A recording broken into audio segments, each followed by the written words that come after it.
What's up, guys? Welcome back to Zilla MMA. I'm your host, as always, the Zilla. I want to start this episode like I do every episode, and that's by thanking you, the viewers.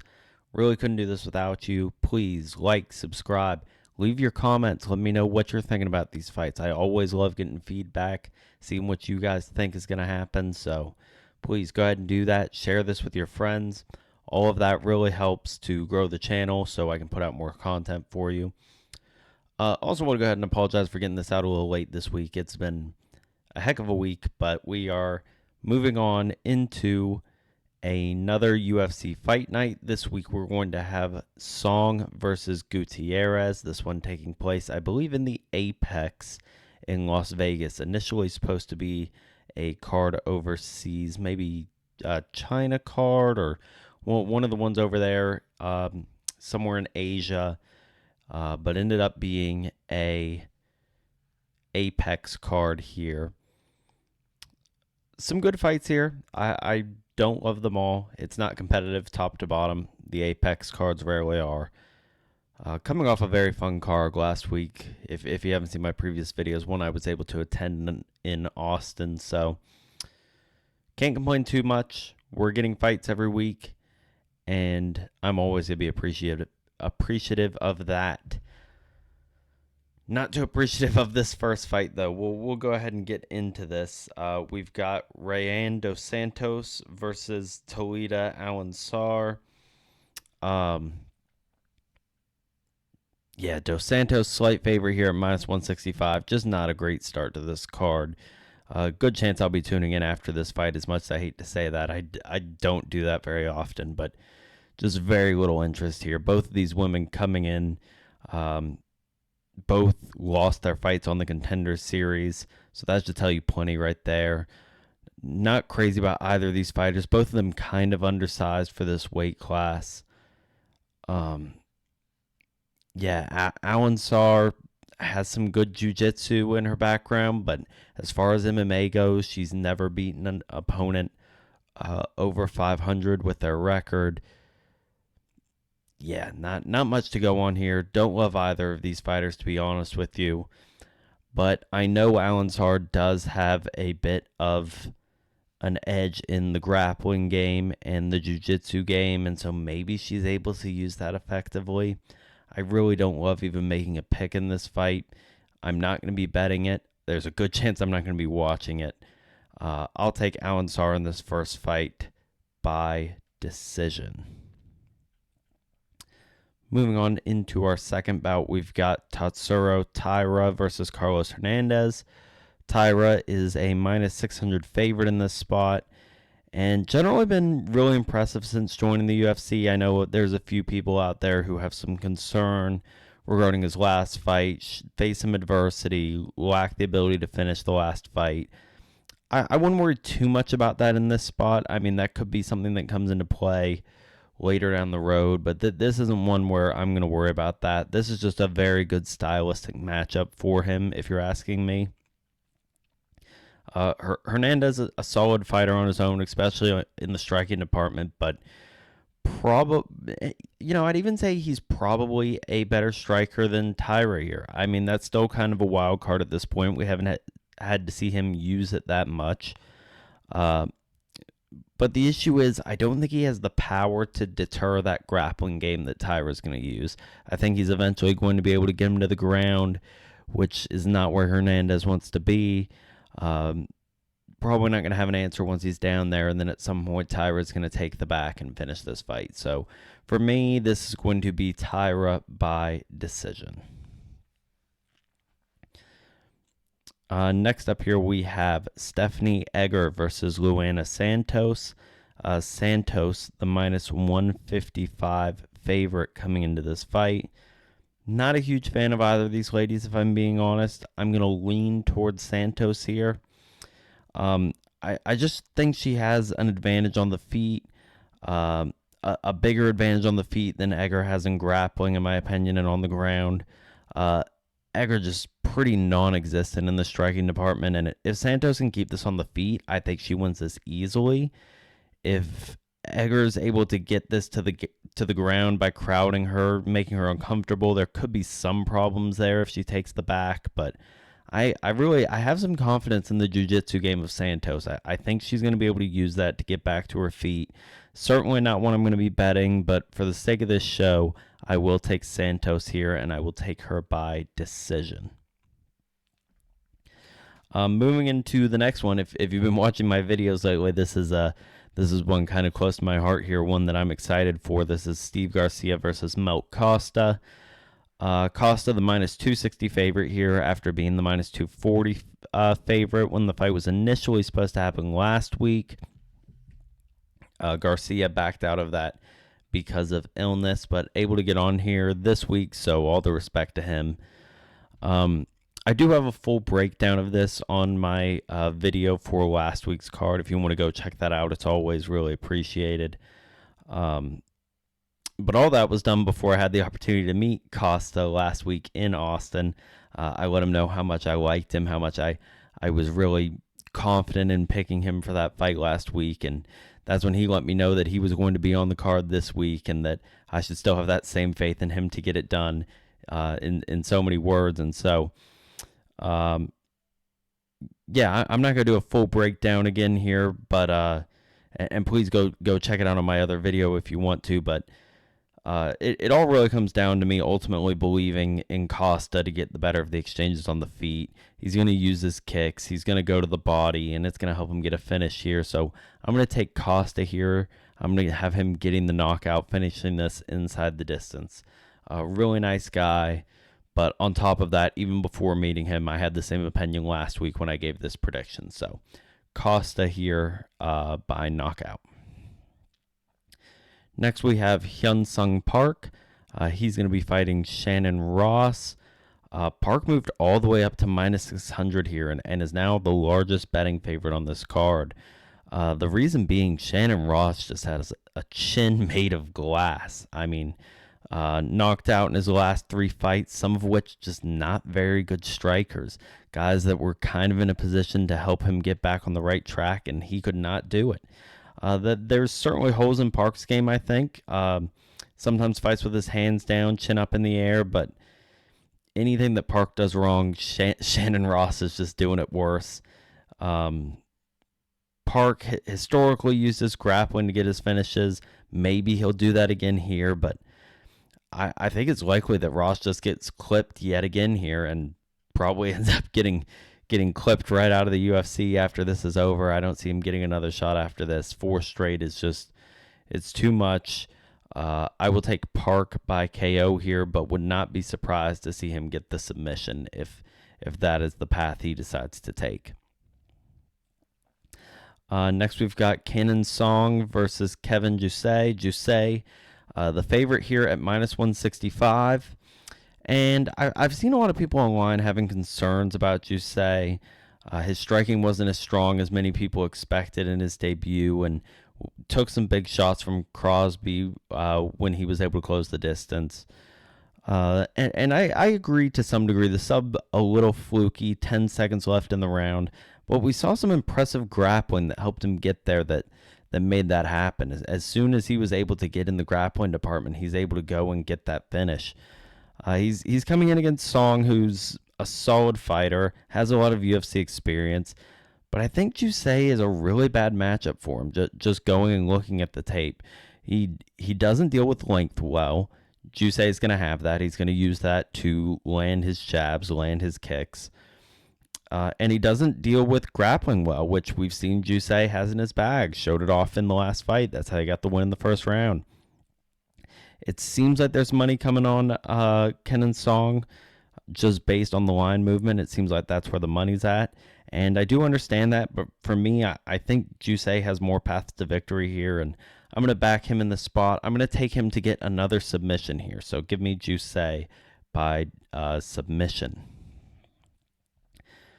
Moving into our next fight, we've got Andre Muniz versus Jun Young Park. Iron Turtle, the favorite here, now all the way down to minus 170, was bigger at the open of this card. Park, a tough guy not to like. I mean, I'm a big fan. I love the Iron Turtle. Just a guy who's gonna go out there. He's gonna fight for your money. He moves forward, pushes the pace, stays in your face. Just has that junkyard dog mentality. He's just one of those people that makes this sport so fun to watch. Just one of those people who you can tell loves doing this and works hard at what he's doing, and I love to see that. And um, Muniz on the other side, I'm not saying that he doesn't care about the sport and that he doesn't work hard. I'm sure he does. It's just not his style. He's not going to give you that. He's not going to have the volume. He's not going to have the gas tank that Park has. He's going to try and stay back, use his jab and kicks when on the feet. But ideally for him, this makes it to the ground. And if that happens, this is a scary fight for me if I decide to back Park here. I mean, I just can't get myself to trust Park once this goes to the ground because I just don't love the style he uses to try and get up. It scares me. Muniz has really scary jiu-jitsu. I just see so many holes in Park's ground game. It is something I haven't been able to unsee just going back and watching the tape. I could be dead wrong on this, and it's probably my least confident pick on the card, except maybe one of those first two women fights. And as much as I'd love to take the Iron Turtle, I have a sneaky feeling I might be overbuying his hype. So I'm going to take Andre Muniz here. I'm going to take him by submission. I think this is a good dog spot. Yeah, I'm going to go with Muniz here by submission. Next, we've got Nasrat Haqparast versus Jamie Malarkey. Haqparast will come in at minus 200, it looks like, is where his number is live now. There's definitely a path for Malarkey here. I mean, Haqparast pretty much just going to try and box. Malarkey could definitely put him in some trouble if he decides to use his wrestling, but there's just no way I'm going to back Malarkey at this point. I was a believer in Malarkey for a while, but he's either burned me or come close to burning me one too many times for me to continue backing him. Just doesn't throw with the type of volume that I need to see. I don't trust his durability. Haqparast, certainly not flawless in his own right, but I've seen his struggles against higher level opponents. I think here he can effectively use his power, use his speed, work behind the jab, and then has these really dangerous overhands that, just from what I've seen from Malarkey, I think if he gets caught with one of them, he's going out. And for those reasons, I'm going to side with Haqparast here. I'm going to take him by KO.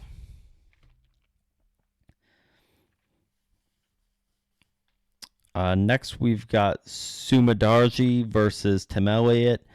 Elliott coming in here on short notice, very slight favorite at minus 130. Weird fight here, in my opinion. Difficult one to diagnose just because it's short notice. Less than 2 months after his loss to Makayev. If you've been following the channel too, I backed Tim Elliott in that fight. I think he put together a solid performance. He was winning that fight. I'm worried that he's not 100% coming into this fight. I'm actually very concerned that he's rushing back. Yeah, it concerns me a lot. I'm going to stick with Elliott here just because I don't think Sumadarji can stop his takedowns. There's just not a ton I like about Sumadarji. I do think he uses length pretty effectively and he can land some strikes, but I just don't know how much damage he can cause. And I see the takedowns of Elliott being a problem as long as he actually shows up prepared here, as long as he's ready to fight. I think he should win this. It would be a very confident pick if it wasn't on short notice coming off of less than 2 months of rest. But yeah, I'm not going to make a sizable bet on it just because of all the wild cards coming into it, but I still am going to take Tim Elliott here. I'm going to take him by submission. Next, we've got our co-main event. This is going to be Anthony Smith versus Khalil Roundtree. Roundtree, the favorite here at minus 200. Anthony Smith on short notice here. Kind of difficult for me not to side with him as a dog here. I definitely have issues with both these guys. In fact, if you asked me a couple of years ago, I would have said that both of these guys were on their way out of the UFC, but here we are with both of them in a co-main event. I mean, for Roundtree, we've seen quite a resurgence in his career. We thought he had retired, comes back with some highlight reel knockouts. I'm just not sure they mean anything, though. I have no confidence in the level of competition he's been fighting, and that makes it difficult for me to back him. When Anthony Smith is a step up in competition for you, that's not a great sign. And then with Smith, he's coming in on short notice against a powerful guy. He already doesn't have the best chin. We have some concerns about durability. So at this point, I kind of just treat Anthony Smith as the light heavyweight gatekeeper. I think you are on a new level if you get through Anthony Smith. You belong in the UFC. You are a upper echelon UFC fighter if you get past him. So, but I'm just not sure Roundtree is good enough to get through that gate. Yeah, for me the answer is no. I think he does use some unorthodox tactics that work well against lower level opponents, but I really don't see that working against a guy the caliber of Anthony Smith. I think that he is at a different level, and if Smith is able to use his wrestling to get some control time, I think he can counter punch against Roundtree as well. I think that's something he'll struggle with. I think there's a good chance that Anthony Smith can go out there and get the upset here. So with all that being said, I'm going to take Lionheart to avoid the kill shot. Obviously, Roundtree will always have a puncher's chance all the way to the end of this fight, but I'm going to take Smith here by decision. And then finally, we have the main event. Song Yadong going up against Chris Gutierrez. Song, pretty big favorite here at minus 400. Chris Gutierrez, after that last fight, I was really excited to back him in the future. I really liked what I had seen from him, but I just don't like this matchup. I think he'll have his spots. He has some of the best leg kicks in the UFC. He should be able to land some of those, but other than that, I really don't see a way for him to beat Song Yadong. Gutierrez, he's going to have to try and stay at a distance, work the kicks, work the jab. That's the only way he's going to be effective, but I don't see Song just sitting back and letting him do that to him. That's just not how this fight's going to go down. He's going to pressure him, use his boxing, probably mix in some of his wrestling to get control time. I also just trust Song more because of his experience. I mean, he's fought higher level talent. He's been in a 5-round fight before. Gutierrez is probably going to find his best success towards the beginning of the fight, when they're in the feeling out period where he might be able to get some of those kicks off. Maybe he can do enough damage to affect Song Yadong throughout the rest of the fight. But that's probably the best hope for him. I think as this fight goes on, Song Yadong's chances only increase as they get further along in this fight. So for me, it's going to be Song Yadong by KO in this fight. And so that's going to be it for this card, guys. Go ahead and give you my bets for this week. Only one parlay. We're going to go with Costa and Song Yadong. And 3 straight bets. I like Juice. I like Tim Elliott. As long as Tim Elliott looks good, I'm pretty sure that is going to actually be at 135 between the two of them. So you might not be able to tell that much on the scale, but if he's looking okay tomorrow, I will be betting on Tim Elliott and then take a flyer on Lionheart Smith as well. And then our 3 prize picks plays for this week. We've got Roundtree fight time over, Costa significant strikes over, Juice fantasy score over. And so that's going to do it for this card, guys. as always, really appreciate you guys watching. Gotten really good viewership, at least in my mind, what I'm hoping for. We've had good viewership on our last several videos. Means a lot to me to see that. Hopefully we can continue that, continue to grow. Love getting more feedback. Love hearing from more people. Means a lot to me. Hopefully we'll go out, get some winners this week. Sunday or Monday, I will have my recap video out for you, breaking down how we did, how the fights went, how they're going to affect things going forward. And looking forward to see you then. But until then, guys, see ya.